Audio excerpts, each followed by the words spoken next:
ఛత్రపతి శివాజీగా, ఛత్రపతి శివాజీ మహారాజుగా ఇవాళ యావత్ భూగోళం ప్రతిధ్వనిస్తోంది.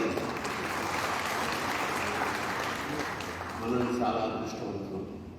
ఈ పుణ్య భూమైన భారతదేశంలో పుట్టినందుకు శివాజీ మహారాజు లాంటి మహానుభావుడు నడిచిన భూమి మీద మనం కూడా ఇవాళ నడుస్తున్నందుకు ఆ పరమేశ్వరుడికి మనం కృతజ్ఞత చేసుకోవాలి. దాదాపు ఇది 4వసారి నేను సోలాపూర్ రావడం. ఒక మనిషి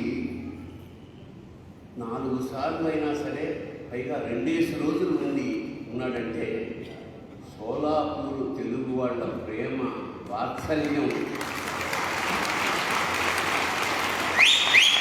వాళ్ళు మమ్మల్ని ఆదరించిన తీరు, అసలు జీవితంలో మా ఇంటికి ఇక్కడికి వస్తుంది.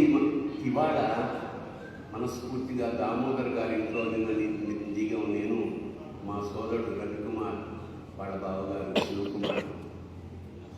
దిగిన మొదటి నుంచి ఇవాటి వరకు అది మా 2వ ఇల్లేమో అనిపిస్తే అంత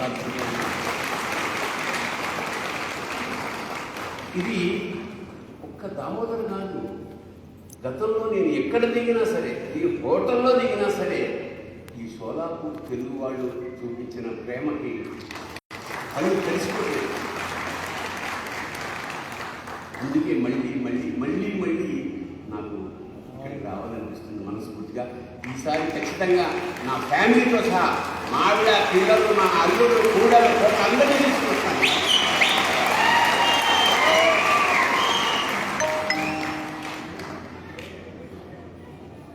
ఒక సామాన్య సోదరుడిగా ప్రారంభమైన గుర్రం సత్యనారాయణ, అతని ప్రేమ, అతని వాత్సల్యం.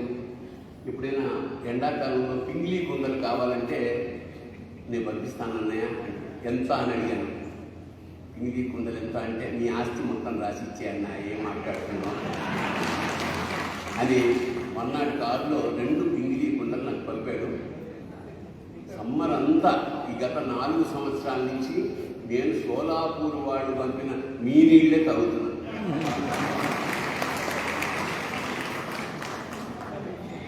అలాగే లాస్ట్ ఇయర్ ఎలక్షన్స్ జరిగినప్పుడు ఏమైనా అవకాశం ఉంటే ఇక్కడికి వచ్చి ప్రచారానికి రమ్మన్నారు.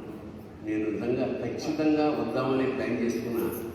నాకున్న షూటింగ్ బిజీ వల్ల నేను రాలేక ఒక వీడియో మనస్ఫూర్తిగా గుండెల్లోంచి సత్యనారాయణకి ఎదవాలని పరమేశ్వరుని ప్రార్థిస్తూ పంపించాను. దానివల్ల లక్షలాది మంది అది చూసి మా వాడిని వాళ్ళ కౌన్సిలర్ని చేశారు సత్యనారాయణ. అందుకు మరొకసారి సోలాపూర్ తెలుగు ప్రజలకు శిరస్సు వచ్చి దండం పెట్టింది.